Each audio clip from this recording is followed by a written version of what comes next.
السلام علیکم ورحمۃ اللہ وبرکاتہ۔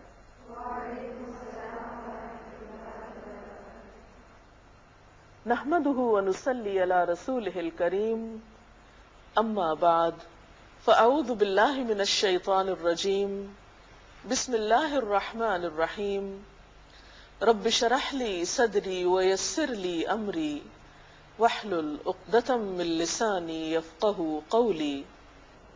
ناظرین، آج ہم روزہ اور سحری کے موضوع پر گفتگو کریں گے۔ سحری روزے کا ایک اہم حصہ ہے۔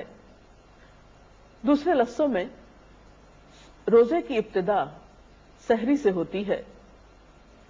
یہ سحری کیا چیز ہے اور اس کی کیا اہمیت ہے اور اس کا وقت کب ہوتا ہے؟ قرآن پاک میں اس کے بارے میں اللہ سبحانہ وتعالی نے فرمایا، کلوا واشربوا حتی یتبین لکم الخیط الابیض من الخیط الاسود من الفجر، کھاؤ اور پیو یہاں تک کہ واضح ہو جائے تمہارے لیے سفید دھاگا سیاہ دھاگے سے فجر کے وقت۔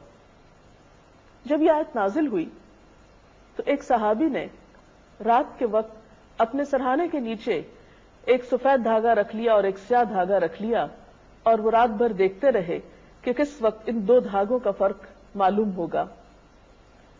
جب وہ اس چیز کو پہچان نہ پائے تو انہوں نے نبی صلی اللہ علیہ وسلم سے اس بارے میں ذکر کیا، تو آپ نے فرمایا کہ اس سے مراد سیاہی شب کی دھاری ہے اور سفیدہ صبح کی دھاری ہے، یعنی جب رات اور دن آپس میں الگ الگ نظر آنا شروع ہو جائیں، یا دن کا آغاز ایک طرح سے یا فجر کا آغاز ایک طرح سے نمایاں ہونے لگے، تو وہ وقت سحری کا وقت ہوتا ہے۔ نبی اکرم صلی اللہ علیہ وسلم کے زمانے میں سحری کے لیے آذان ہوا کرتی تھی۔ ایک متفق علیہ روایت کے مطابق حضرت عائشہ رضی اللہ تعالی عنہا سے روایت ہے کہ حضرت بلال رضی اللہ تعالی عنہ رات کو سحری سے قبل آذان دے دیا کرتے تھے۔ چنانچہ آپ صلی اللہ علیہ وسلم نے فرمایا کہ اس وقت تک کھاؤ پیو جب تک کہ ابن ام مکتوم آذان نہ دے دیں، اس لیے کہ ابن ام مکتوم ایک صحابی کا نام ہے، اس وقت تک آذان نہیں دیتے جب تک فجر نہ ہو جائے۔ اور سحری میں یہ بات بہت اہم ہے کہ انسان کچھ نہ کچھ کھا لے یا کچھ پی لے، کیونکہ بغیر کھائے پیے روزہ رکھنا کچھ پسندیدہ نہیں۔ نبی اکرم صلی اللہ علیہ وسلم نے 2 بار فرمایا، تم لوگ وصال سے بچو یا صوم وصال سے بچو۔ اہل کتاب اور مسلمانوں کے روزوں میں جو فرق ہے وہ سحری ہی کو قرار دیا۔ مسلم کی ایک حدیث میں آتا ہے، عن عمرو بن العاص قال قال رسول اللہ صلی اللہ علیہ وسلم فصل ما بین صیامنا وصیام اہل الکتاب اکلۃ السحر۔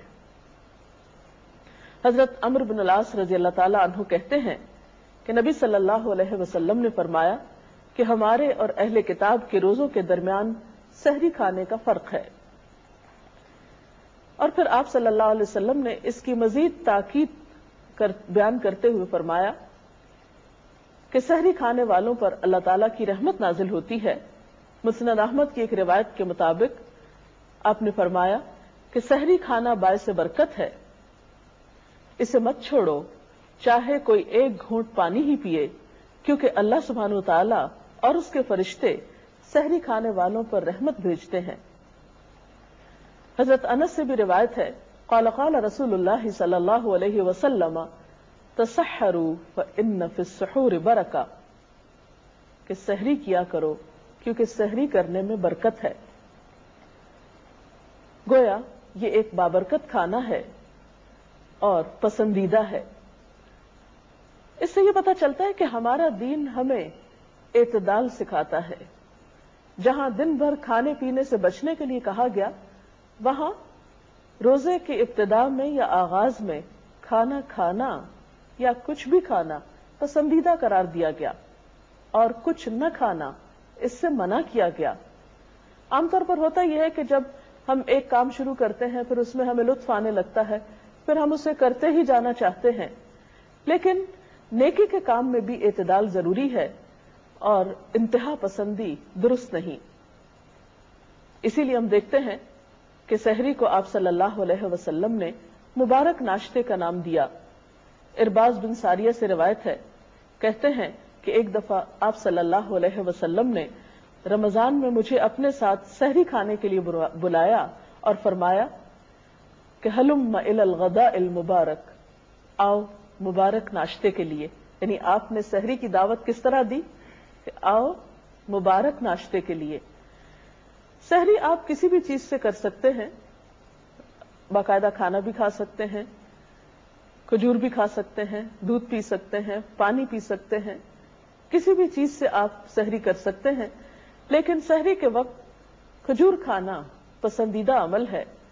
عن ابی ہریرہ قال قال رسول اللہ صلی اللہ علیہ وسلم نعم سحور المؤمن التمر، آپ نے فرمایا کہ مومن کے لیے بہترین سحری کھجور ہے۔ اب سحری سے متعلق کچھ چیزیں ایسی ہیں کہ جن کا ہمیں خیال رکھنا چاہیے۔ عام طور پر بہت سے لوگ صرف سحری اس لیے نہیں کھاتے کہ وہ صبح اٹھ نہیں سکتے یا ان کو اٹھنا مشکل لگتا ہے۔ تو ظاہر ہے کہ اگر ہمیں یہ معلوم ہو کہ سحری کھانے والوں کے لیے فرشتے دعا کرتے ہیں اور یہ ایک بابرکت چیز ہے اور سحری کھا کر روزہ رکھنا زیادہ اجر و ثواب کا باعث ہے، تو ہم اس کے لیے کوشش کریں گے۔ لیکن کوشش کس طرح کی جائے؟ تو اس میں پہلی چیز تو یہ ہے کہ رات کو جلدی سویا جائے۔ ویسے بھی آپ صلی اللہ علیہ وسلم کا طریقہ یہ تھا کہ نماز عشاء کے بعد آپ باتیں کرنے کو ناپسند کرتے تھے اور سو جایا کرتے تھے۔ تو گویا اگر رات کے وقت انسان جلد سو جاتا ہے تو صبح سحری کے وقت اٹھنے میں اس کو مدد مل سکتی۔ پھر اسی طرح یہ ہے کہ اگر کسی کو اس وقت کھانا پکانے میں مشکل ہو تو آپ یہ بھی کر سکتے ہیں کہ رات کے وقت کچھ تیاری کر کے سو جائیں، اور اگر کھانے کو دل نہ بھی چاہے تو کوئی ایسی چیز اختیار کر لیں جو آپ کی پسندیدہ ہو، یا پھر یہ ہے کہ اس وقت آپ تھوڑا سا ہی کچھ لے لیں، کیونکہ آہستہ آہستہ یہ عادت آپ ڈیولپ کر سکتے ہیں۔ اگر ایک دن آپ تھوڑا سا کھائیں گے پھر دوسرے دن تھوڑا اور کھا سکتے ہیں۔ اور پھر یہ بھی ہے کہ کھانے میں اعتدال برتنا چاہیے، ایسی چیزیں کھانے سے بھی پرہیز کرنا چاہیے کہ جس سے آپ کو تکلیف ہو اور آپ کو بھاری پن محسوس ہو، کیونکہ اس سے پھر عبادت کی لذت ختم ہو کر رہ جاتی ہے۔ بعض اوقات یہ دیکھا گیا ہے کہ لوگ سحری کے وقت سے صحیح فائدہ نہیں اٹھاتے۔ سحری کا وقت ایک بہت بابرکت وقت ہوتا ہے، اس وقت دعائیں قبول ہوتی ہیں، اس وقت اللہ کے حضور جھکنا اور خشوع و خضوع سے نماز ادا کرنا ایک بہترین عبادت ہوتی ہے۔ اگر اس وقت تھوڑا بہت کھانے کے بعد انسان اپنے وقت کو ذکر الہی میں گزارے تو یہ انسان کے لیے بہت سعادت کا باعث ہو سکتا ہے اور اس کی روحانی قوت میں مزید اضافے کا سبب ہو سکتا ہے۔ لیکن یہ دیکھا گیا ہے کہ بعض اوقات لوگ اس وقت پھر سو جاتے ہیں۔ یہ سونا یعنی سحری کے وقت سحری کھا کر پھر سو جانا دو اعتبار سے نقصان دہ ہے۔ دینی اعتبار سے تو اس طرح کہ آپ صلی اللہ علیہ وسلم نے کھانے کے فوراً بعد سونے کو دل کی سختی کا سبب بتایا ہے، یعنی فوراً سونے سے دل سخت ہو جاتا ہے۔ اور دوسرا نقصان طبی نقصان ہے کہ اس طرح سونا دل کی شریانوں کو سخت کر دیتا ہے۔ تو اس میں بھی آپ دیکھ سکتے ہیں کہ دینی نقصان اور دنیاوی نقصان دونوں کتنے باہم قریب ہیں۔ ایک روحانی سختی ہوتی ہے دل کی اور ایک جسمانی سختی۔ پھر اسی طرح یہ کہ بعض لوگ اس وقت کو بات چیت کرنے میں، ٹیلی فون کرنے میں، گپ شپ میں گزار دیتے ہیں۔ تو فجر کا وقت بہت سہانا وقت ہوتا ہے، اس وقت کو روزہ رکھنے کے بعد نماز پڑھیے، نماز کے بعد قرآن پاک کی تلاوت کیجیے، کیونکہ ان قرآن الفجر کان مشہودا، اس وقت فرشتے حاضر ہوتے ہیں۔ ذکر اذکار کیجیے۔ نبی صلی اللہ علیہ وسلم صبح و شام کچھ مخصوص اذکار بھی کیا کرتے تھے جو صبح و شام کی دعاؤں کے نام سے معروف ہیں۔ وہ دعائیں حفاظت کی دعائیں بھی ہیں، تو اگر اس وقت انسان ان دعاؤں کو پڑھتا ہے تو وہ اس کے لیے بہت اجر و ثواب کا باعث ہے۔ پھر اسی طرح یہ ہے کہ سحری کھاتے وقت اس بات کا بھی دھیان رکھنا چاہیے کہ ہمارے آس پاس وہ لوگ جو سحری پکانے میں یا سرو کرنے میں ہمارے مددگار ہیں، ان لوگوں کے لیے بھی اتنا وقت بچ جائے کہ وہ بھی اچھے طریقے سے سحری کر سکیں، کیونکہ عموماً لوگ اپنے سرونٹس کو یا اپنے خدمتگاروں کو اتنا موقع نہیں دیتے کہ وہ اطمینان سے کھا سکیں۔ ہمارا دین تو ہمیں یہی سکھاتا ہے کہ ہم دوسروں کا بھی خیال رکھیں، دوسروں کی غمگساری کریں اور دوسروں کی مدد کریں۔ تو اگر ہم اپنی عبادت کے وقت خود غرض ہو جائیں گے اور دوسروں کا لحاظ نہیں رکھیں گے تو اس سے عبادت کی صحیح روح کو نہیں پا سکیں گے۔ بہرحال سحری سے متعلق اگر آپ کے ذہن میں کچھ مزید سوال ہوں تاکہ اس موضوع کو مزید واضح کیا جا سکے تو آپ سوال کر سکتے ہیں۔ سامع وصال سے کیا مراد ہے؟ وصال کا لفظ وصل سے ہے جس کا معنی ہے ملانا۔ اہل کتاب میں روزے کے مختلف طریقے رائج تھے، جس میں سے ایک طریقہ صوم وصال کا تھا اور اس کی بھی کئی شکلیں تھیں۔ مثلا ایک شکل یہ تھی کہ ایک شخص فرض روزوں کے سوا نفلی روزے اس طرح سے رکھے کہ بغیر وقفے کے مسلسل مہینے مہینے یا 2 مہینے کے روزے رکھتا چلا جائے۔ اور صوم وصال کی دوسری شکل یہ تھی کہ ایک شخص سحری کھا کر دوسری سحری تک مسلسل روزہ رکھے اور بیچ میں کچھ نہ کھائے پیے۔ تو آپ صلی اللہ علیہ وسلم نے اس سے منع فرمایا ہے کیونکہ یہ انسان کے اوپر بہت مشقت کا سبب بن جاتا ہے، اور اس طرح کی فاقہ کشی جو ہے اس میں پھر عبادت کی اسپرٹ کم ہو جاتی ہے اور نفس کشی کا ایک دوسرا رجحان پیدا ہوتا ہے جو پسندیدہ نہیں، کیونکہ اسلام میں عبادت کی غرض یا مقصد اذیت دینا نہیں ہے، تربیت کرنا ہے۔ جی، اور کبھی کبھی ایسا بھی ہوتا ہے کہ اذانیں ہو رہی ہوتی ہیں اور ہماری آنکھ کھلتی ہے، تو ایسے میں جلدی سے اٹھ کے کچھ نہ کچھ کھا لیتے ہیں، اور عموماً ایسا ہوتا ہے کہ آخری اذان ہونے تک کھاتے ہی رہتے ہیں، تو کیا اس طرح سے روزہ ہو جاتا ہے؟ اس میں آپ دیکھیے کہ سحری کھانے میں تاخیر جو ہے وہ پسندیدہ ہے۔ اب آذانوں کے اوقات بعض اوقات مختلف ہو سکتے ہیں کیونکہ سب آذانیں سحری کے اختتام کا اعلان نہیں ہوتی، اس لیے آپ کے پاس ایسا کیلنڈر یا چارٹ ہونا چاہیے جس سے آپ کو یہ معلوم ہو کہ سحری کھانے کا وقت کب تک ہے۔ لیکن یہ ہے کہ یہ سمجھنا کہ بہت جلدی سحری کھا لینے سے زیادہ ثواب ملے گا تو ایسا نہیں۔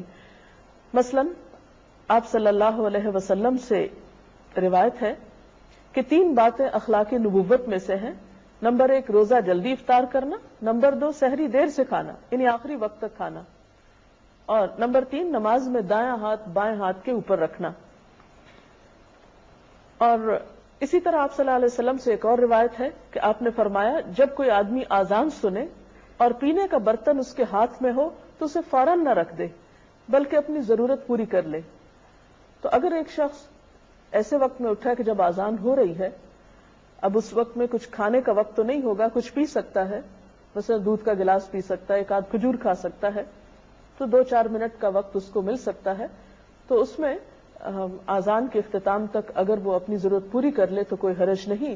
لیکن پھر یہ یاد رہے کہ آذان سحری کے اختتام کی آذان نہیں ہوتی، وہ نماز فجر کے اعلان کے لیے ہوتی ہے۔ اگر آپ کے پاس ایسا نظام الاوقات ہے جس سے آپ کو یہ پتہ چل جائے کہ سحری کا آخری وقت کون سا ہے اور اس سے 2-4 منٹ آگے پیچھے ہو جائے تو انشاءاللہ تعالی روزہ ہو جائے گا۔ اگر کسی وجہ سے سحری نہیں کر سکے تو کیا سحری کیے بغیر روزہ ہو سکتا ہے؟ جی ہاں، بالکل روزہ ہو جائے گا اگر آپ نے رات کو سونے سے پہلے یہ نیت کی تھی کہ صبح میں روزہ رکھوں گی تو انشاءاللہ تعالی اگر سحری نہیں بھی کھائی تب بھی روزہ ہو جائے گا۔ اس کے ساتھ ہی ہماری آج کی گفتگو کا وقت ختم ہوتا ہے۔ کل تک کے لیے اجازت۔ السلام علیکم